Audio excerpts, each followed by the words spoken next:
ফজিলাতুন্নেসাকে না পাওয়ার ব্যথায় বেদনা ভেজা বহিঃপ্রকাশ কাজী মোতাহার হোসেনের কাছে লেখা কবি নজরুলের একটি চিঠি। 15 জলিয়াটোলা স্ট্রিট, কলিকাতা, 8/3/28 সন্ধ্যা। প্রিয় মতিহার, পরশু বিকালে এসেছি কলকাতা। উপরের ঠিকানায় আছি। ওর আগেই আসবার কথা ছিল, অসুখ বেড়ে ওঠায় আসতে পারিনি। 2-4 দিন এখানেই আছি। মনটা কেবলই পালাই পালাই করছে। কোথায় যাই ঠিক করতে পারছি না। হঠাৎ কোনোদিন এক জায়গায় চলে যাব, অবশ্য 2-10 দিনের জন্য। যেখানেই যাই আর কেউ না পাক, তুমি খবর পাবে। বন্ধু, তুমি আমার চোখের জলের মতিহার, বাদল রাতের বুকের বন্ধু।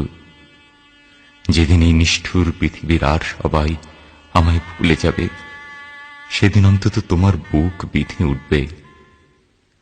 তোমার ওই ছোট্ট ঘরটিতে শুয়ে, যে ঘরে তুমি আমায় প্রিয়ার মতো জড়িয়ে শুয়েছিলে, অন্তত এইটুকু সান্ত্বনা নিয়ে যেতে পারব। এই কি কম সৌভাগ্য আমার। কেন এ কথা বলছি শুনবে। বন্ধু আমি পেয়েছি, যার সাক্ষাৎ আমি নিজেই করতে পারবো না। এরা সবাই আমার হাসির বন্ধু, গানের বন্ধু, ফুলের সওদার খরিদ্দার। এরা অনেকেই আমার আত্মীয় হয়ে উঠেছে, প্রিয় হয়ে ওঠেনি কেউ। আমার জীবনের সবচেয়ে করুণ পাতাটির লেখা তোমার কাছে লিখে গেলাম। আকাশের সবচেয়ে দূরের যে তারাটির দীপ্তি চোখের জলকণার মতো ঝিলমিল করবে, মনে করো সেই তারাটি আমি। আমার নামেই তার নামকরণ করো। কেমন? মৃত্যু এত করে মনে করছি কেন জানো? ওকে আজ আমার সবচেয়ে সুন্দর মনে হচ্ছে বলে। মনে হচ্ছে জীবনে যে আমায় ফিরিয়ে দিলে, মরলে সে আমায় বরণ করে নেবে। সমস্ত বুকটা ব্যথায় দিন রাত টনটন করছে। মনে হচ্ছে সমস্ত বুকটা যেন ওইখানে এসে জমাট বেঁধে যাচ্ছে। ওর যদি মুক্তি হয় বেঁচে যাব, কিন্তু কি হবে কে জানে। তোমার চিঠি পেয়ে অবধি কেবল ভাবছি আর ভাবছি, কত কথা কত কি, তার কি কুল কিনারা আছে। ভাবছি আমার ব্যথার রক্তকে রঙিন খেলা বলে উপহাস যে করেন, তিনি হয়তো দেবতা। আমার ব্যথার অশ্রুর বহু ঊর্ধ্বে, কিন্তু আমি মাটির নজরুল হলেও সে দেবতার কাছে অশ্রুর অঞ্জলি আর নিয়ে যাব না। ফুল ধুলায় ঝরে পড়ে, পায়ে পিষ্ট হয়, তাই বলে কি ফুল এত অনাদরে? ভুল করে সে ফুল যদি কারুর কবরিতেই খসে পড়ে, এবং তিনি যদি সেটাকে উপদ্রব বলে মনে করেন, তাহলে ফুলের পক্ষে প্রায়শ্চিত্ত হচ্ছে এক্ষুনি কারুর পায়ের তলায় পড়ে আত্মহত্যা করা। সুন্দরের অবহেলা আমি সইতে পারি না বন্ধু, তাই এত জ্বালা। ভিক্ষা যদি কেউ তোমার কাছে চাইতেই আসে অদৃষ্টির বিড়ম্বনায়, তাহলে তাকে ভিক্ষা নাই দাও, কুকুর লেলিয়ে দিও না। আঘাত করবার একটা সীমা আছে, সেটাকে অতিক্রম করলে আঘাত অসুন্দর হয়ে আসে, আর তক্ষুনি তার নাম হয় অবমাননা। ছেলেবেলা থেকে পথে পথে মানুষ আমি, যে স্নেহে যে প্রেমে বুক ভরে উঠে কানায় কানায়, তা কখনো কোথাও পাইনি। এবার চিঠির উত্তর দিতে বড্ড দেরি হয়ে গেল। না জানি কত উদ্বিগ্ন হয়েছ।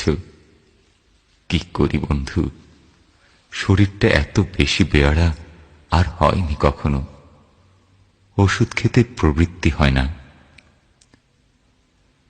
আমায় সবচেয়ে অবাক করে নিশুতি রাতের তারা। তুমি হয়তো অবাক হবে, আমি আকাশের প্রায় সব তারাগুলোকে চিনি। তাদের সত্যিকারের নাম জানি নে, কিন্তু তাদের প্রত্যেকের নামকরণ করেছি আমার ইচ্ছে মতো। সেই কত রকম মিষ্টি মিষ্টি নাম, শুনলে তুমি হাসবে। কোন তারা কোন ঋতুতে কোন দিকে উদয় হয় সব বলে দিতে পারি।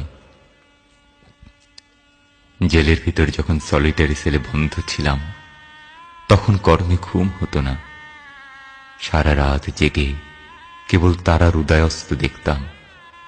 তাদের গতিপথে আমার চোখের জল বুলিয়ে দিয়ে বলতাম, বন্ধু, ওগো আমার নাম না জানা বন্ধু, আমার এই চোখের জলের পিচ্ছিল পথটি ধরে তুমি চলে যাও অস্তপারের পানে।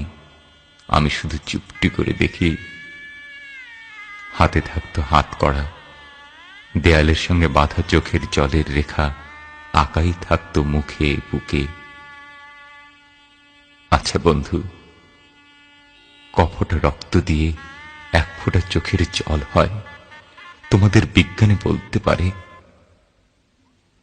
এখন শুধু কেবলই জিজ্ঞাসা করতে ইচ্ছে করে, যার উত্তর নেই, মীমাংসা নেই, সেই সব জিজ্ঞাসা।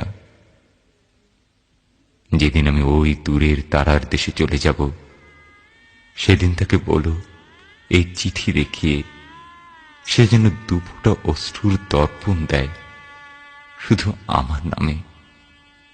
হয়তো আমি সেদিন খুশিতে উল্কা ফুল হয়ে তার নতুন খোপায় ঝরে পড়ব। তাকে বলো, বন্ধু, তার কাছে আমার আর চাওয়ার কিছুই নেই। আমি পেয়েছি, তাকে পেয়েছি, আমার বুকের রক্তে চোখের জলে। আমি তার উদ্দেশ্যে আমার শান্ত স্নিগ্ধ অন্তরের পরিপূর্ণ চিত্তের একটি সশ্রদ্ধ নমস্কার রেখে গেলাম। আমি যেন শুনতে পাই সে আমার সর্বান্তকরণে ক্ষমা করেছে। ফুলের কাঁটা ভুলে গিয়ে তার ঊর্ধ্বে ফুলের কথাই যেন সে মনে রাখে। ঘুমিয়ে পড়েছিলাম, স্বপ্ন দেখে জেগে উঠে আবার লিখছি, কিন্তু আর লিখতে পারছি না ভাই। চোখের জল, কলমের কালি দুই শুকিয়ে গেল। তোমরা কেমন আছো জানিও। তার কিছু খবর দাও না কেন? নাকি সেটুকু মানা করেছে? ঠিক সময় মতো সে ওষুধ খায় তো? কেবলই কিডসকে স্বপ্ন দেখছি, তার পাশে দাঁড়িয়ে স্যামি ব্রাউন পাথরের মতো। ভালোবাসা নাও। ইতি, তোমার নজরুল।